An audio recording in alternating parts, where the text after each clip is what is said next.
we started the valuation part. But valuation is something which you cannot do from start to finish in the one go. To understand the real idea behind the valuation, you need to understand several concepts in this journey.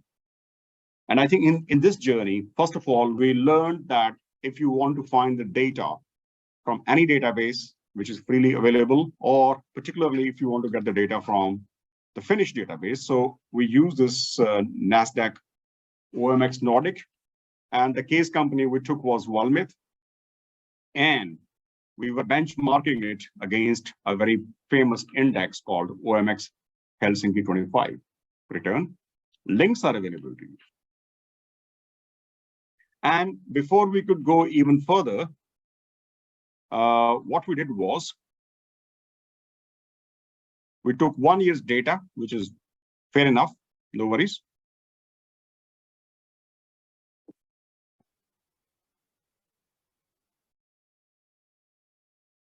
And then we also learned some basic statistics that we need to know, and what we call in more statistical terms called descriptive statistics, which means they're not really analytical, but they can give you a bird eye view of how the data looks like. And we did for every variable, which means there is stock price of Valmet, there is a stock return of Valmet, and then there is the same thing, the index, the market index value and the market index return. We have the average value, we have the maximum, we have the minimum, and we saw the price change. And more importantly, we saw the volatility. So it seems that when you look at the volatility of Valmet, and when you compare it with the volatility of the overall market, the market is way more volatile. Look at the number, it's 3 point something, but it's 244. But when you see the index, when you see the return volatility, then the gap between the two is not much. But yes, so you can see some idea, but you can't really make some judgment based on these. It's like a very introductory, the first handshake with the data. Okay. We move on further, and then we did one very important calculation called correlation between how much they are correlated. And remember, we discussed about the positive correlation, negative correlation, and these things. So you can recap. And then very important thing we did was we went further and we used the slope function. Slope means we wanted to find the beta coefficient. And what is the beta coefficient? Beta coefficient is the measure of how much risk a company's stock return is facing in response to the market. And the interpretation was that if our beta in this case is 0.94, so in other words, if your beta is 0.94, it means that if the Helsinki 25 index return rises by 1%, then the Valmet stock return will increase by 1%. And if the overall market, which we benchmark against, in this case is Helsinki 25 index, if it goes down by 1%, then the Valmet stock return will go down by 1%. And we put some band, some range, that if beta is more than 1, it means this stock is quite risky. You're taking big risk by investing in it. But of course, risk is not always bad. Some investors are risk lovers.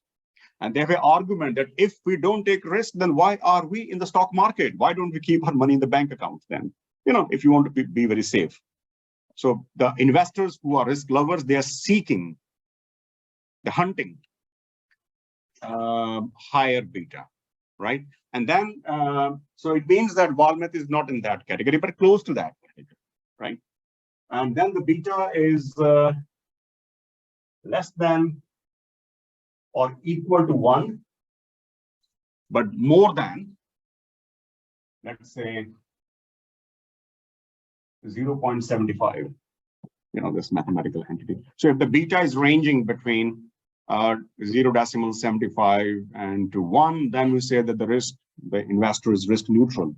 Means he's not a big risk lover, but at the same time, given the chance, he or she will not even shy away from taking risk.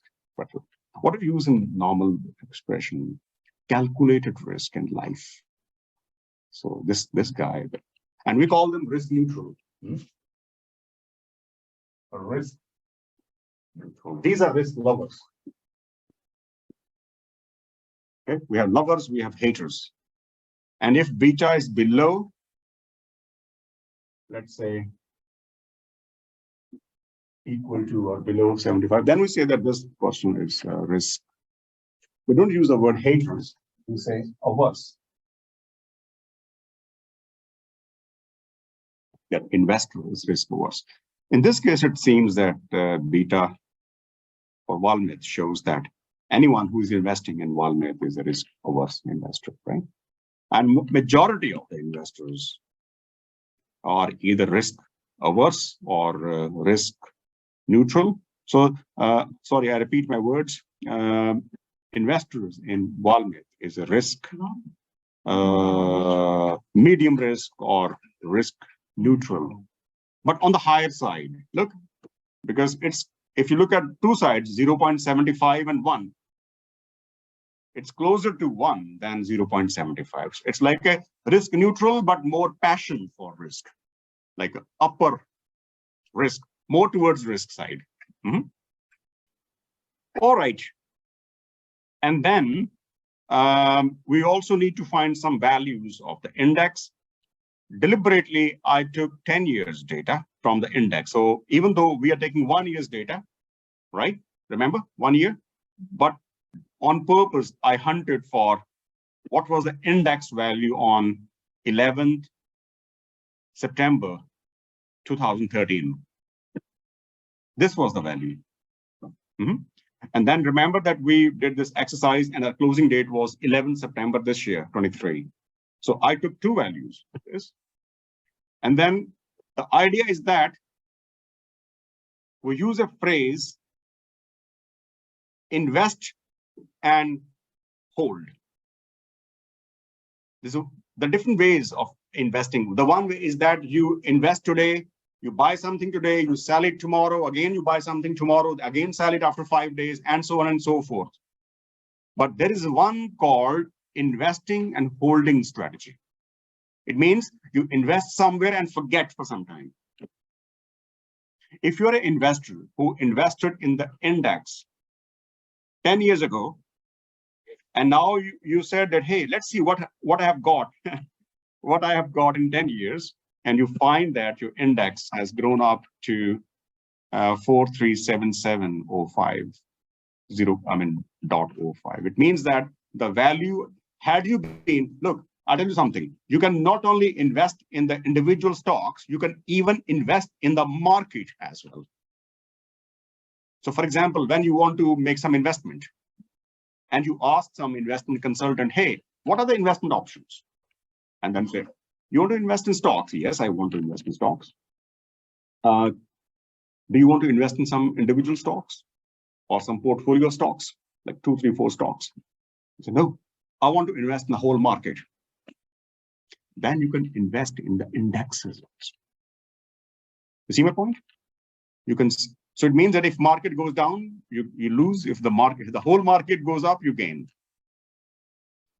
The difference is that when you invest in the individual stock or some collection of stocks called portfolio, that portfolio of stocks or a stock doesn't necessarily move in the same way as the market is moving.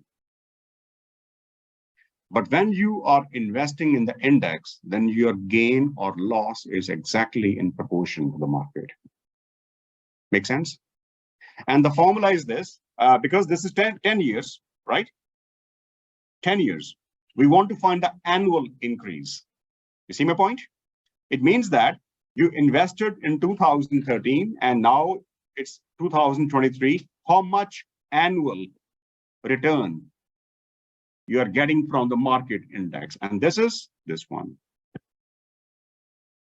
The formula is given to you. If you don't know this formula, I can say that this is basically, if I repeat, 2023 is 4377, 0.5.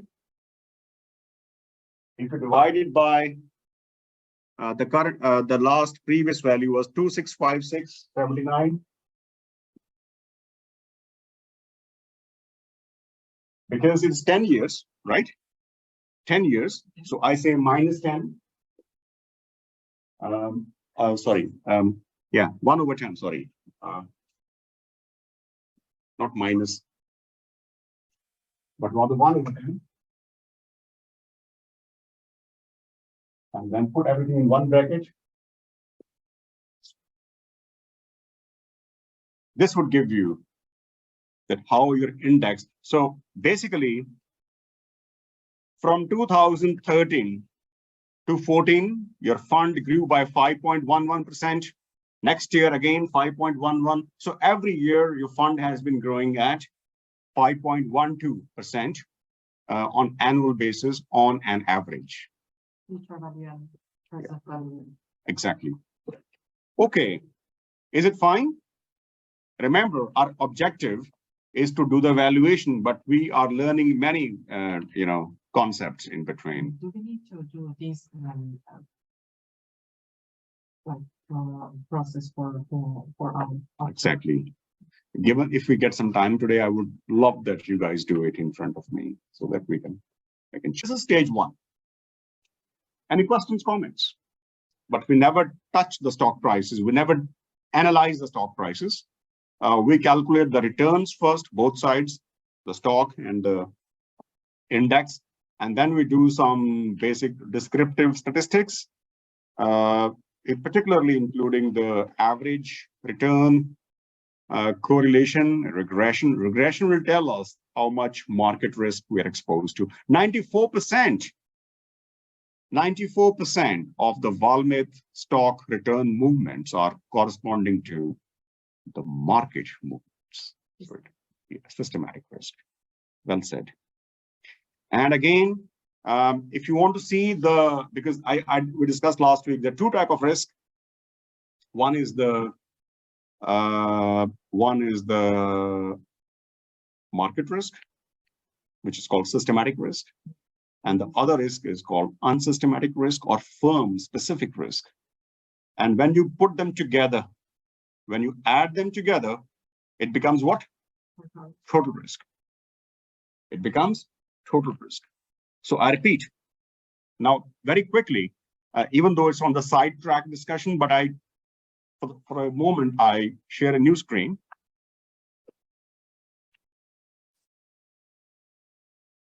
Total risk, let's call it TR, okay? I don't have to write the full thing, is equal to, again, I use some abbreviation, systematic risk. Let me erase it. So I use the systematic risk plus unsystematic risk. Okay.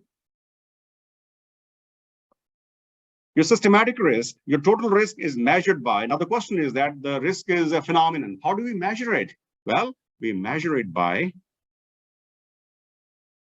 the standard deviation of, in this case, I use the phrase V for Valmet.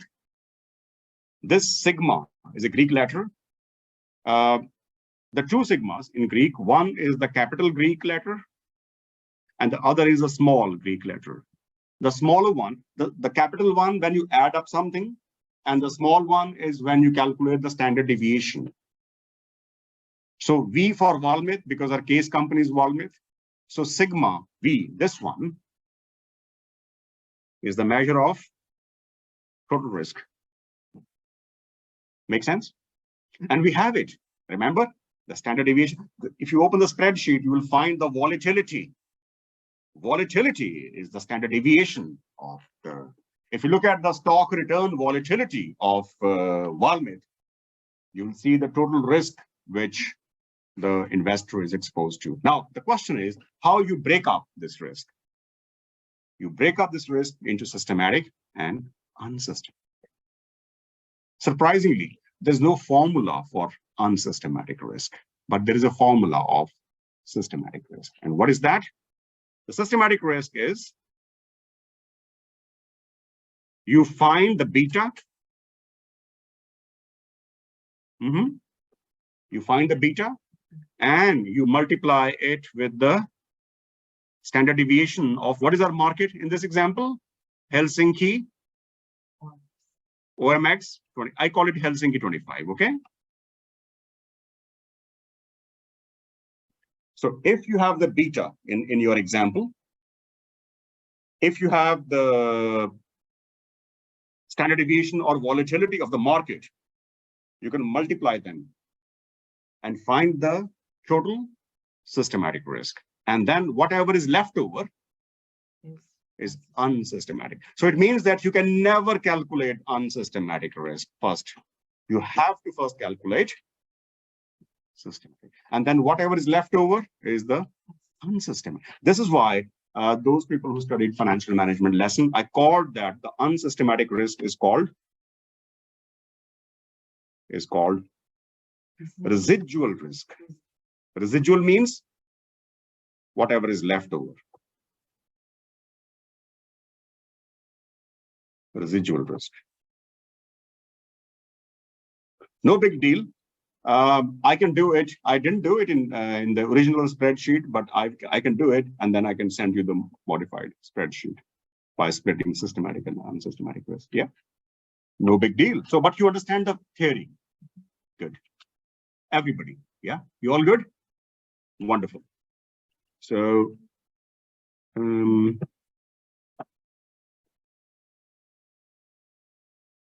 yeah, here we go.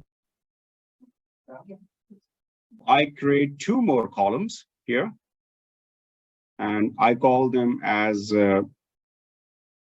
systematic, or I can call volatility also as total risk, so that we know what we're talking about. Total risk. And now we have the systematic risk. Systematic risk. Or we also call it market risk. Systematic. And then we have unsystematic. Or the firm specific risk.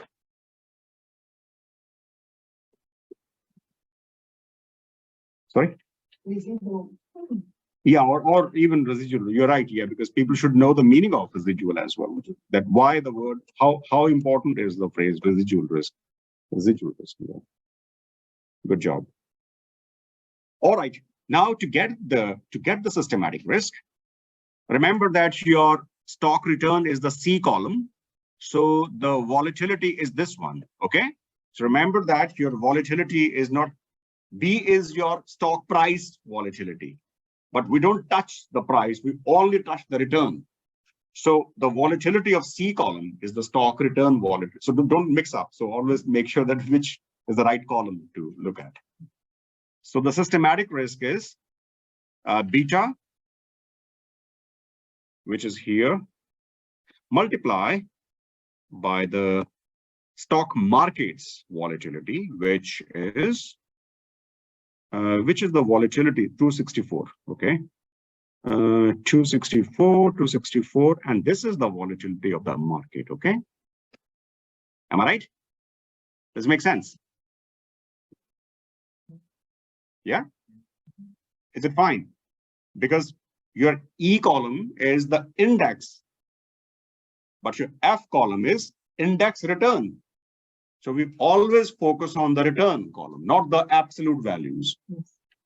And here you go. So in other words, out of total risk, this much come from the systematic risk. And as I said, there's no formula of unsystematic risk. You just have to minus. So if I have the total risk and I minus the market risk, it leaves us the So it's almost 50-50, or rather, it's not even, yeah, it's approximately 50-50. So let's say that about 55% is the homegrown risk within the company, within the firm, and the 45% comes from the market risk. So if you want to calculate the percentages, you can calculate, but this is fine. So this is in the new spreadsheet. So I would promise that afterwards I would take away the previous one and replace plus any more changes to come. Stage 1 or stage 2, whatever. Next stage is that we need to apply a theory, which we might have heard several times. And that theory we have to apply in the real context.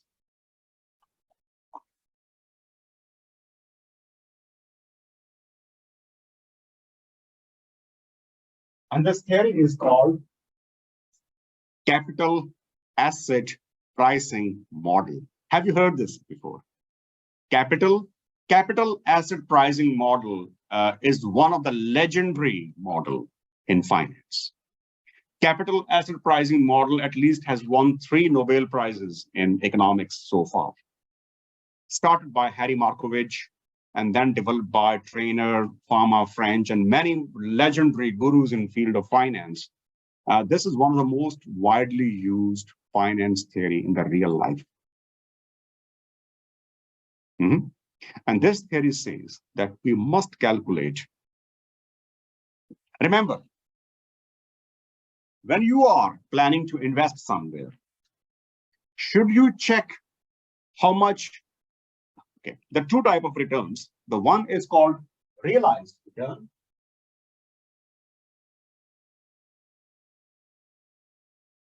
Realized return is when you have seen after the investment. So for example, I invest in Valmet today. After 2 years, I want to see how much I gained or lost. That would be my realized return.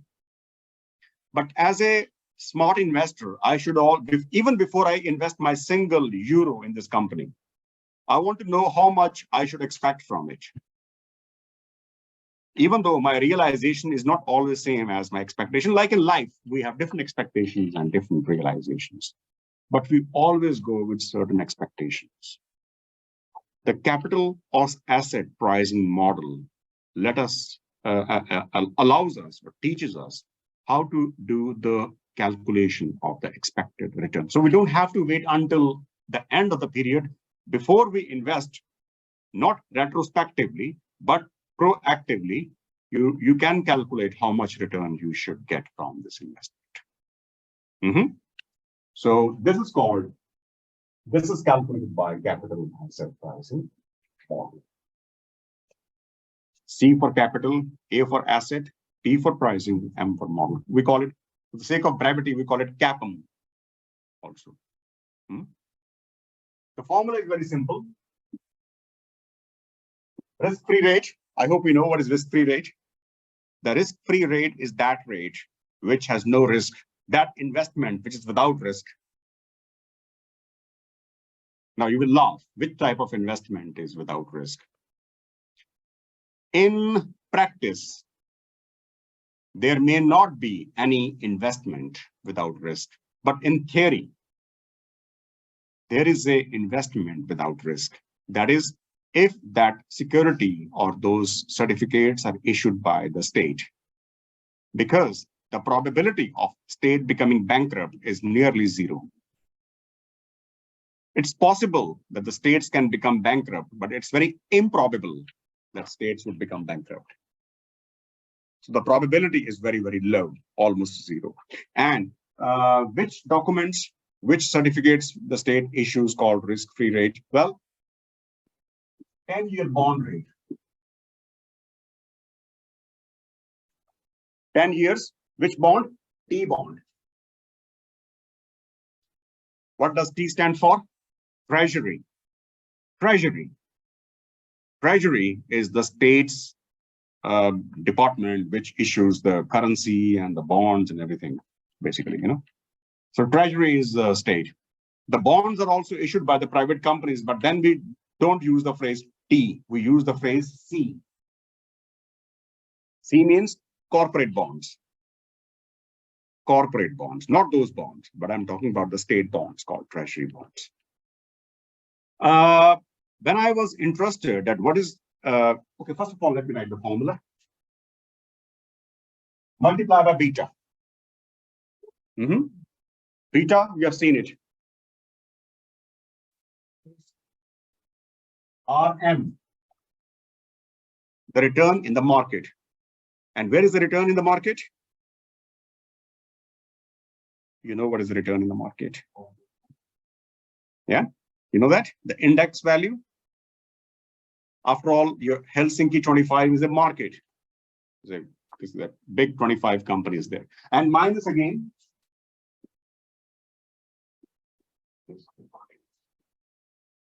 This is the whole formula of capital asset price model. Make sense? Yeah. So the only thing that we don't know in this model is this one. Yeah. And then, even though we are talking about Valmet, but I opened a website called Suomi Pankki, which is about the Bank of Finland. And when I checked the rates, 10-year bond rate, I found out that 3.180% is the rate of the 10-year bond rate in Finland. And I call it risk-free rate. So I didn't create any number. This number came from this website. Oh, sorry. This website, Bank of Finland. And it's if you open it, Bank of Finland, I think the beauty of this thing is that the data is also given in all the information is there in English as well.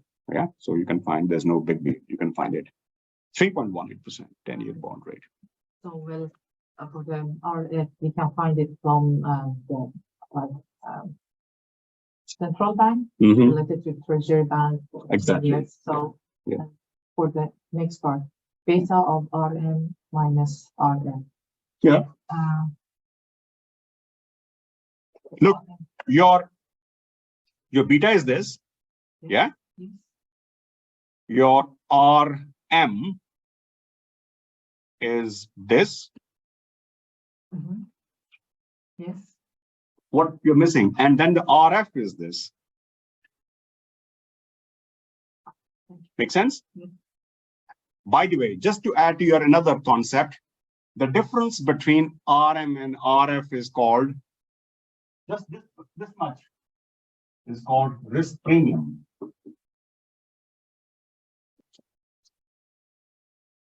Risk premium. Okay. Imagine.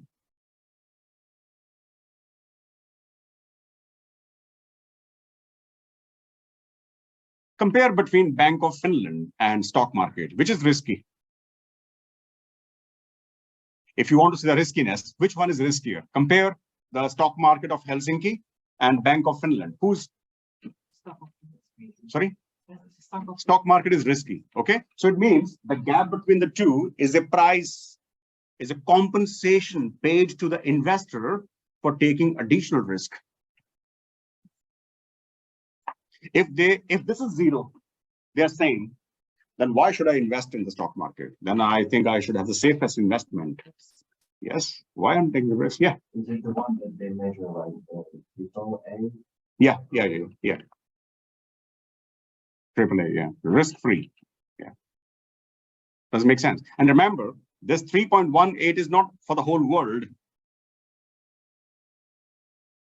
Riskier the country. Remember, 3.18 is not representing any company. It is representing the financial position, the macroeconomic position of a country. And when you compare country to country, not all the countries are equally risky. Some are riskier than others. So it means that if there is some country, let's say Nicaragua, the risk-free rate would be maybe in 2 digits or maybe even more. So risk premium is more. Riskier the country, riskier the economy, the bond rate would be more. So that is why when the interest rates, the bond rates in a country go up, we have a reason to be worried. Does it make sense? You all good? You fine? Okay. Now, we apply the CAPM here. And you can see where these numbers come from. We have RF, 3.18, which is C274. We have beta, which is B266. We have market return, E270, yeah, yes. And then again, minus risk period. And it comes that 5.0 to, if any investor is willing to invest in Valmet, then the minimum return he or she should expect from Valmet is 5.029% a year. All good? Are we fine? Excellent. So, how much we expect from in Valmet, right? We continue stage 3 or 4. I have forgotten which stage. Next stage is we need to calculate the weighted average cost of capital. And I write, we call it WACC, WSCC. Weighted. I rub it so that I need some space here as well. Have now weighted average cost of capital. Weighted average cost of capital. WACC. I hope you know that a firm's financing primarily come from two sources: debt and equity. So the firm financing come from debt and equity.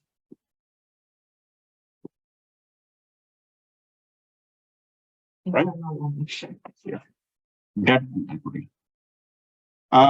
The question is, your weighted average cost of capital is equal to how much debt you have in your total. It's like what do you call in statistics? Weighted average. So how much, if you have 30% debt, take 30% debt, multiply by the amount of the cost of debt. Do we have any formula? Yeah, let's call it cost of debt. How should I say this? How should I write it? Which symbol I use?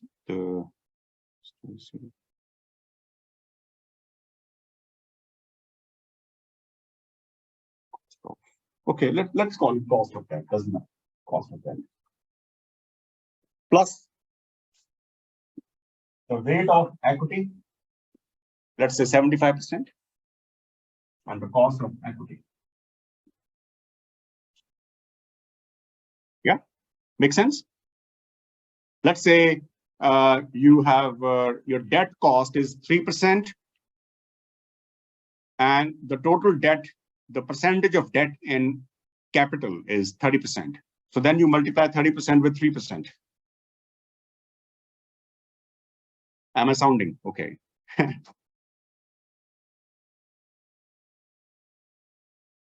Okay, no problem.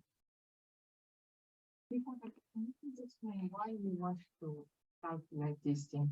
Because this will tell us to evaluate that is, because when you want to evaluate something, you want to see the return, the money coming in, and also the cost, money going out. And then based on the net values, you will decide the value of the stock. So it's like a benefit is return, the cost is the cost. So that is why we're calculating the weighted average cost of capital. Right now, what do we do here? This is the link to the Valmet's annual report. So this is not a third party, it's an original web page, like we do the annual report. Basically, it's the annual report. Equity, 2,496 million euros.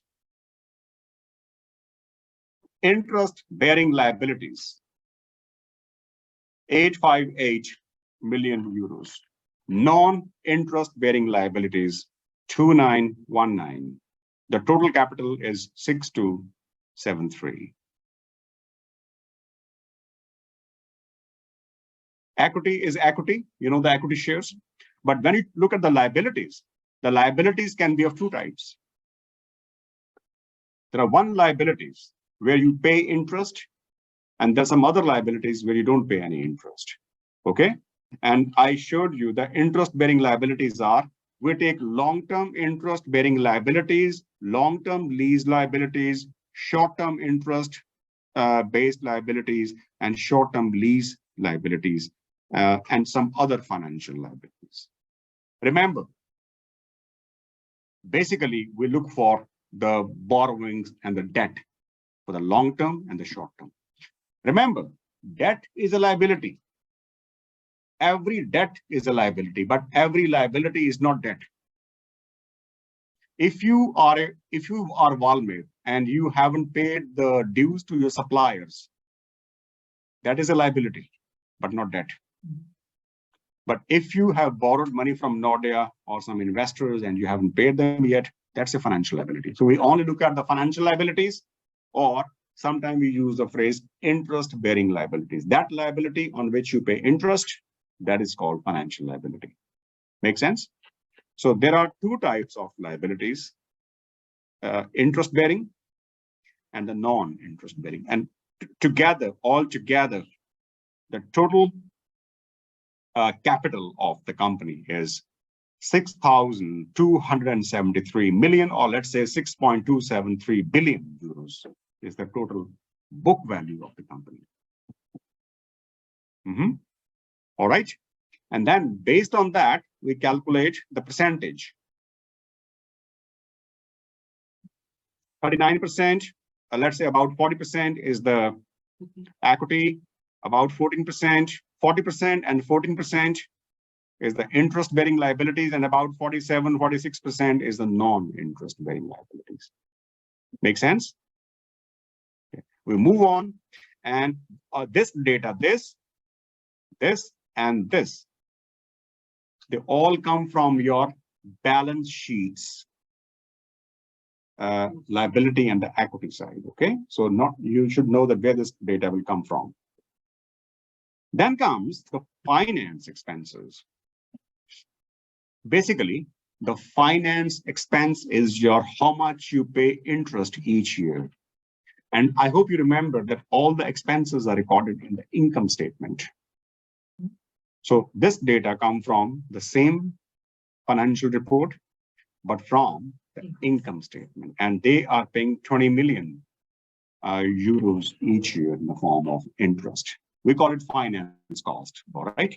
But it's the same thing. And then we find out how much is the interest rate in percentage then. And if you have borrowed 858 and you are paying this much, 20 as interest, then the interest rate would be equal to, yeah. It's like saying that you borrow 100 euros from Nordea, and at the end of 1 year, you pay 2 euros as interest. So it is 2%. Therefore, 2 divided by 100, 2% is the rate of interest. So we call it coupon rate of interest. Coupon, like a written thing as a form of coupon. Another information that we need before we really indulge in the lovely world of valuation, we need profit before taxes. Profit before tax. Again, this data come from, this is called, the profit, we use the phrase profit before tax. Valmet has earned 431 million euros in the year 2022. So that make it, 431 million euros in the year 22.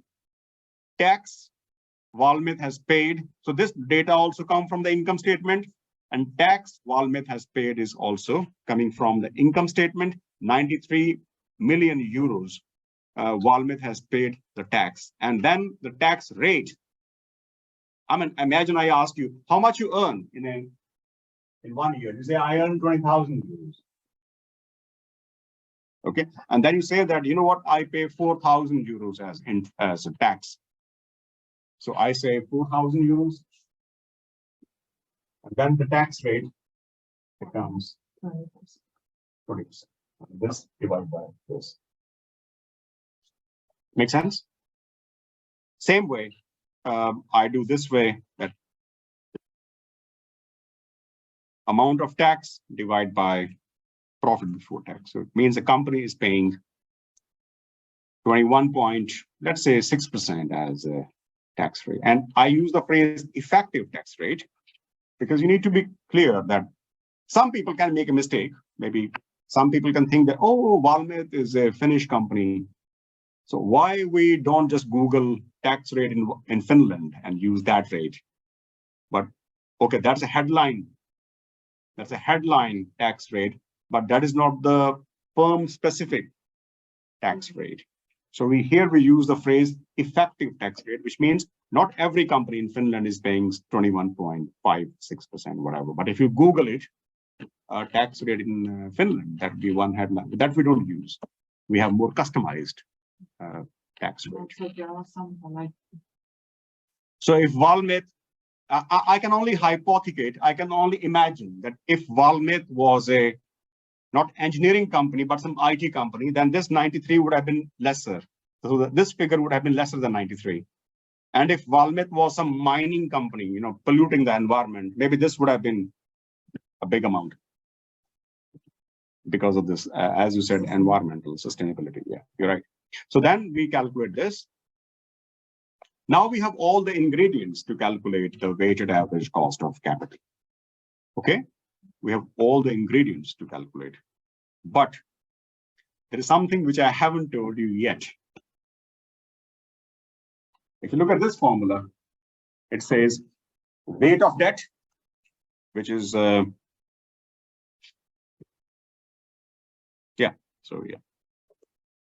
which says the weight of debt.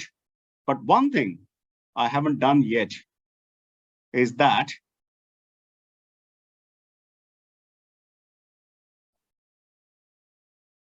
I haven't written 1 minus tax, 1 minus corporate tax. Any thoughts, any ideas why I made this last moment change? It was so easy. Weight of debt, cost of debt, plus weight of equity, cost of equity. Simple. But here at the last moment, to shock you, I bring this till 1 minus tax rate. So this is a tax rate TC. So 1 minus. What is the reason of getting it? Yes.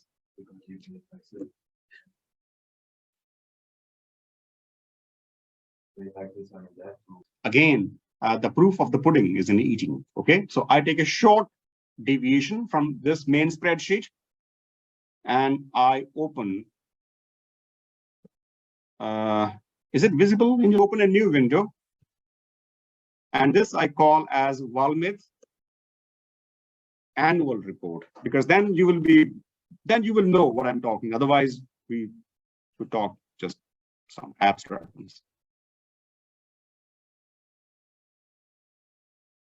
We know so far that all these tax, interest, all this data come from the income statement. Okay, so I take you to the income statement straight away.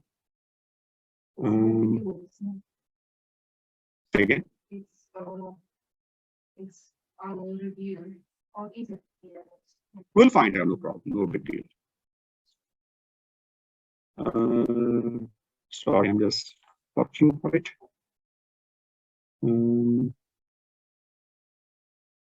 Have a look. And if you want, I can zoom in so that you can see it properly. And those people who have forgotten their management accounting course, they need to see it more carefully. There is a profit before tax we were talking about. Remember? And then comes the tax. Look. This is the profit for the period. I mean, the final profit. And this belongs to who? Which type of financiers? Equity investors. Remember, the equity investors get whatever is left over. 338 is the final profit for Valmet after paying everything, every single cent they owe, they have paid. Everything is fine, now clean. This money belongs to the shareholders, attributed to the owners. Who are the owners? The shareholders of the company. But see what they have got after paying tax. Imagine we were living in a tax-free world, then this 93 would have been added in this amount. So the shareholders would have been richer by 93 million euros. It means that the burden of tax is falling on which type of investors? Equity investors. And look at the debt holders. The finance expenses, which means the interest payments, have been made before the company has paid taxes. This means this 20 million euros, which the debt holders of the company have got, they are technically tax-free. Because this tax burden has not fallen on this amount, but on this amount. Because the debt holder, they got their interest before the company has paid tax. It means tax burden is not falling on the debt holders, but the guys, the equity investors, they only get the leftover after paying 93 million euros. So do you know what I'm now targeting? The cost of debt should be adjusted for the tax. It means that if the tax rate is 5%, sorry, if the interest, I'm just cooking a number. If the interest rate is 5% and the company is paying 20% tax, basically the real cost is 4%, because the state is giving some subsidy to the tax to the debt holders. That is why I inserted 1 minus GC here. You find or not with this understanding?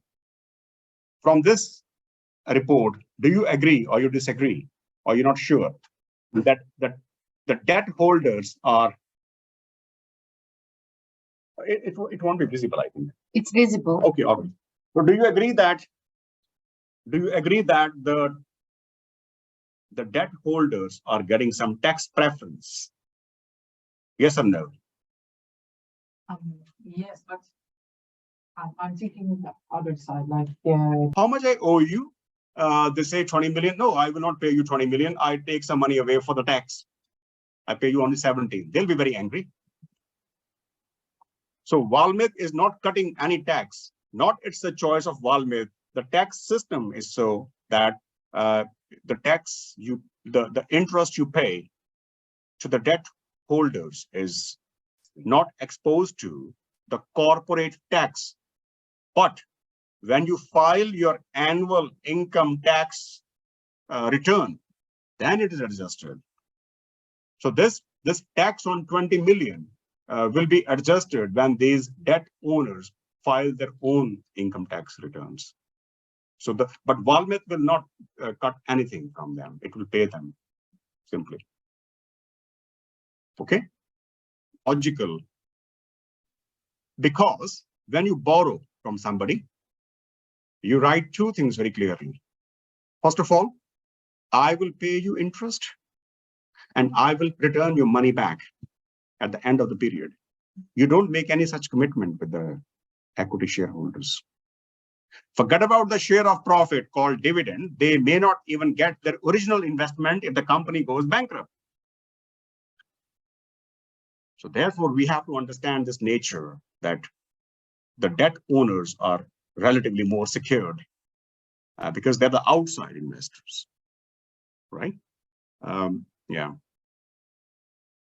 That is why if you say that the interest cost is 5%, actually, you also get some tax rebate because this amount is paid before tax, not after tax. So 5% basically is 4% because you get some tax rebate from taxman. You see something clear? Okay, very good. Now I take it away. Okay. And this is where we calculate the total cost, the weighted average cost of capital. Sorry. Mhm. Absence of this number, in the absence of this term, this cost would have been more. But because in a way the tax man is giving you the interest subsidy, basically, by not charging interest, and by not charging tax on interest. Okay, so that is the thing. So we have the D272 is the what was it? It was a CAPM rate. Yeah, it was a CAPM. Yeah. So D272 was this rate. You know, the CAPM determined rate of equity. Then the percentage of equity is C281, which is this. Then plus bracket 1 minus 289, which means 1 minus TC, the corporate tax rate, times the weight of debt, and then the percentage of debt you pay, the interest you pay. So when you multiply these thingies, you will find out the weighted average cost of capital. So for Valmet, for the equity, it's very straightforward. The equity cost is this, but when you have the aggregate cost, including debt, then the total cost, including equity and debt, is 2.248%. Okay, are you fine with this or not? Is any question, doubt, whatever? And when you put them together, it comes to be 2.248%. Right? Now we are in the final round of valuation. Now we can valuate. We have got everything which we require for no further conceptual things. We have got what we want to calculate the valuation. Dividend, which Valmet has paid in the year 2022, is 1.30. So each 1.30 is the, how to say it, the dividend which the company has paid to all the shareholders. Okay. For the dividend, I can tell you that you can get the data from the cash flow statement. If you want to get the data of dividend, it's always in the cash flow statement. And in case you still can't find it, just Google it. I mean, not Google it, but you know, in the PDF, you can find search, Control F, and type in dividend. You'll find it. So when I did this thing, I found out that €1.30 for each share they have paid dividend in the year 2022. So for the whole year, the dividend per share has been €1.30 for each share. All right. Sounds okay? Okay. Now,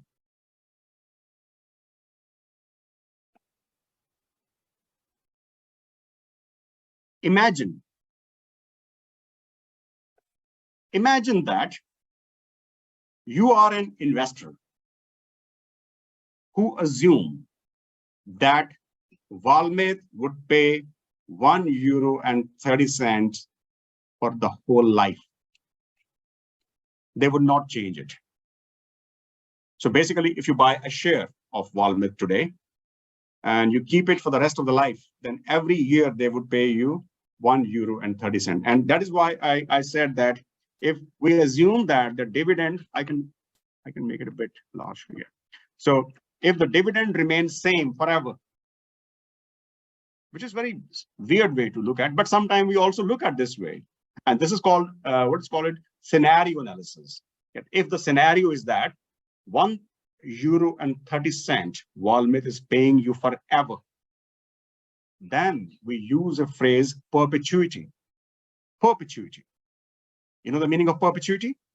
The perpetuity is that which the word perpetuity comes from the root word perpetual. Have you heard the word perpetual? What is that? Forever. Forever. And if you want to find the value of perpetuity of any asset, any financial asset, look how much income, how much money you get today, divide by the cost of capital, or let's say we call it WCC. So if you divide 1.30,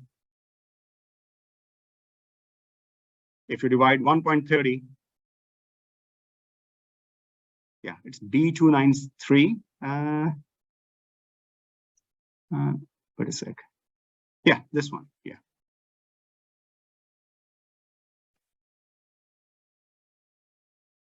So B293. What was B293? The dividend. And what is B272? What is B272? Can you search for it?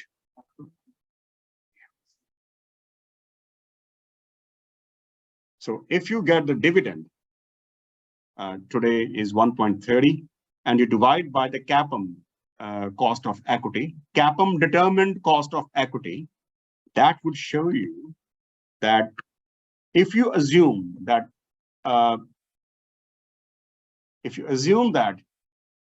Valmet would forever pay each year €1.30, then the current price of Valmet should be 25. Then the theoretical price.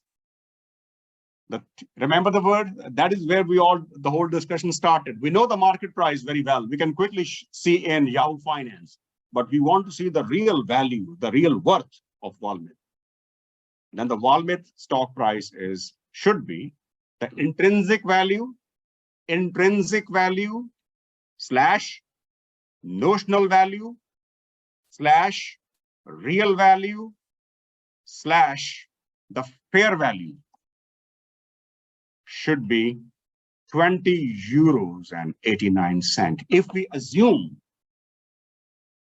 If we have very static view that nothing would change in the world would remain like this forever, and Valmet would continue to pay us €1.30 for the rest of life. Make sense? But the reality is not like this.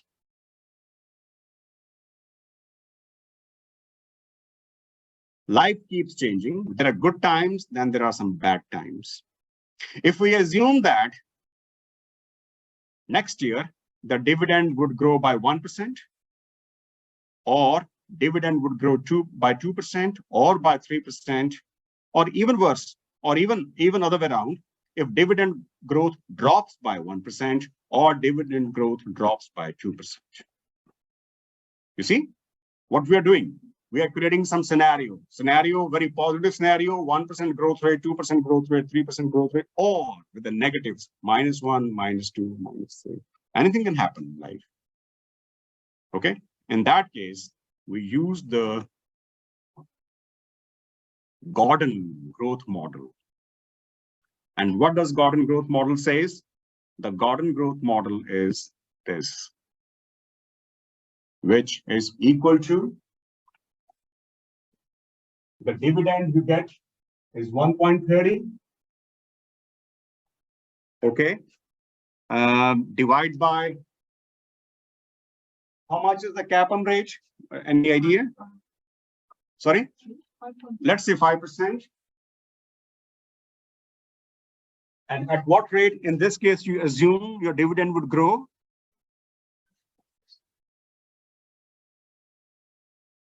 And when you find it, so the formula of dividend growth, Gordon's growth model is the dividend you get,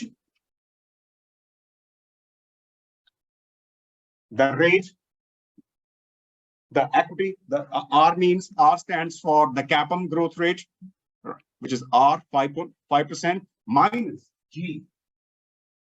And G is the rate at which the dividend is growing.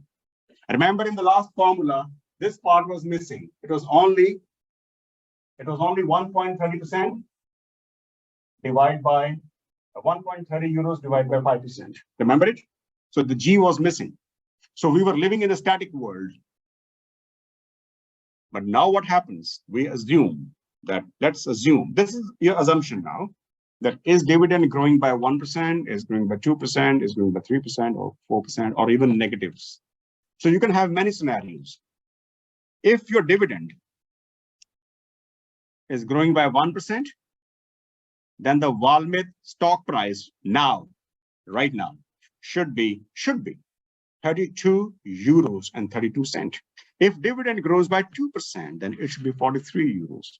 If dividend grows by 3%, it should be 64 euros and 30 cents. And if dividend is falling by 1%,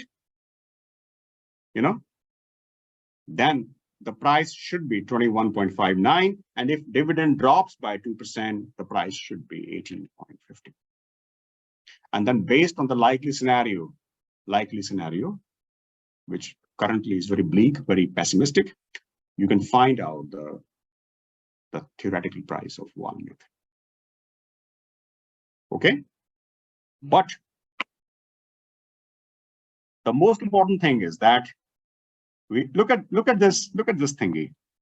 You are using the dividend discount model, which means the amount of dividend you get, divide by, put the brackets, the CAPM, rate of equity cost, minus the rate at which you assume the dividend is growing. In this case, the dividend growth is 1%. In this case, when I assume that the dividend is growing forever, 1.30, then I can also say that the growth rate is 0%. So basically, it's like something minus 0 is same, yeah? So that way, you can compare based on the Gordon growth model, what should be the stock price of, it's very simple. You need to know the dividend. Look, what information you need? Amount of dividend, divide by CAPM, minus at what rate yeah. Some people make a minor change. They say that the cost of debt is also affecting the valuation. So therefore, instead of R, which is only the CAPM, they can also take the WACC, the weighted average cost of capital. So that is why we took weighted average cost of capital also. Okay. But now if you want to see the real price of what is the price going on in the market, I can stop sharing it. I can open it. We have Valmet.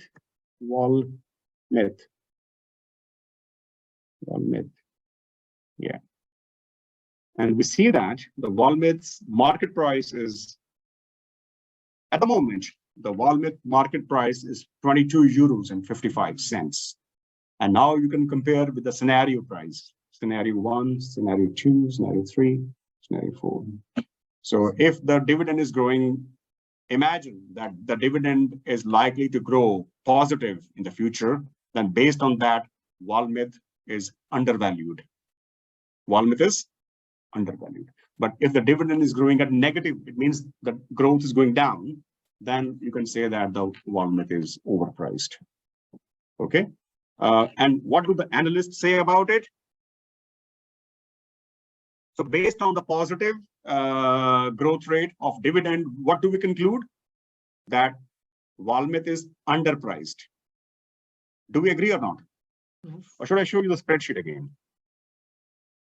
Is it visible on screen? Okay. Based on 1% growth rate of dividend, Valmet price should be 32 euros. And what is the price of Valmet now, by the way? 22. So based on positive dividend growth, the Valmet is undervalued. But when you look at the negative growth rate, then the price should be 18 or even 21. So based on that, dividend is a little bit overvalued. So no one wants to buy, right? Yeah, is overpriced. So if you have it, sell it. If you think look, if you have a strong reason to believe that in the future, the dividend would be negative, and not negative, but will fall down, the growth, not dividend would be, dividend is never negative. The growth of dividend would be decreasing, going down, then Valmet is overpriced. And is the rate of dividend like it's going to be increase or decrease? Is this rate will be published by the firm? Then you go further and you then start making a forecast of the company. That's a forecasting. Yeah, exactly. But you can create some scenarios. Look here, you can pass the baton to the next set of analysts, guys. Based on our evaluation, scenario 1, scenario 2, scenario 3, scenario 4, these are the values. If nothing changed, then this is the price. But if something changes, then these could be the various prices. Okay. The second step of like the valuation of is it valuable for buying? Yeah. And this is our 2-cent contribution to the valuation. But let's see that what those big guys are talking about Valmet. Okay, now you can make one more comparison. You can compare your valuation, which you have done in Excel, basic Excel, with what those multinational analysts are saying.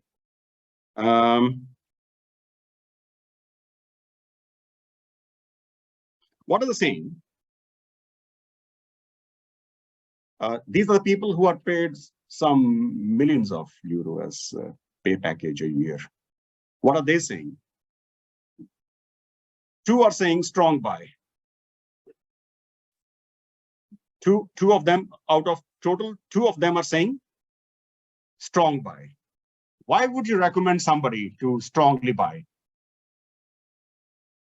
It's undervalued right now, and then it will be increased. So it's undervalued. 4 people are also saying that buy, but they're not saying strongly, but still they're saying that it's strong. And 4 people in yellow are saying, and these are not Shabundal, they are like some very Harvard educated analyst. They are saying that Valmet is underpriced, but basically they're saying same thing. But nobody's saying that sell. Nobody's saying sell. Nobody is saying that Valmet is overvalued. Isn't so that we are also saying almost same thing?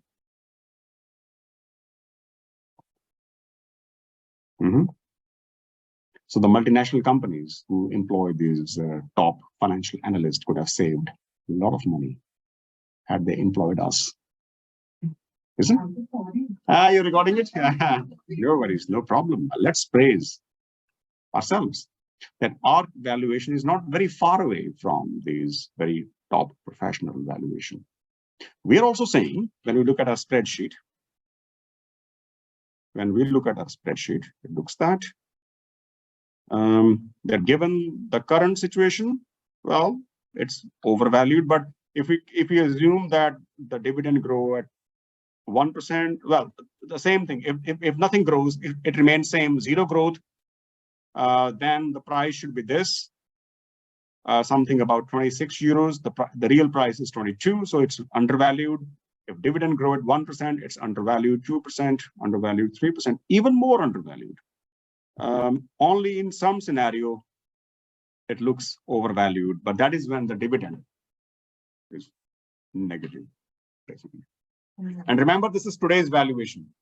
I'm not saying after, because the market price keeps fluctuating all the time. And one more question, is that like the ratio of the increasing and yeah, look, the amount of dividend, the dividend growth doesn't change by 30% or 40% a year. Companies are very clever. They might experience 10% increase in their profits, but that doesn't mean that they would give you 10% more dividend than last year.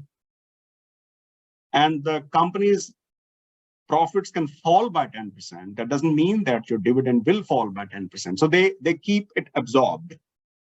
So when there is too much success, they don't share all the success with the shareholders. And when there's too much of failure, they don't even share too much of failure. So in the good times, they don't increase the dividend too much, they save it. And in the bad time, they simply don't turn their back from them. So in the bad time, they took money from the good times and then give to the shareholders.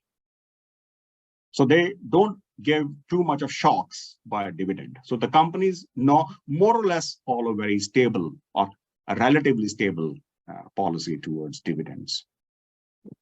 And normally this policy is more common for the traditional companies. And Valmet is one of the traditional companies because it comes from the engineering sector. Make sense? So therefore they follow very consistent or relatively stable dividend policy. All good? Questions, comments? It's very simple. We did many steps, but what did you find? What did you get basically? You downloaded the data.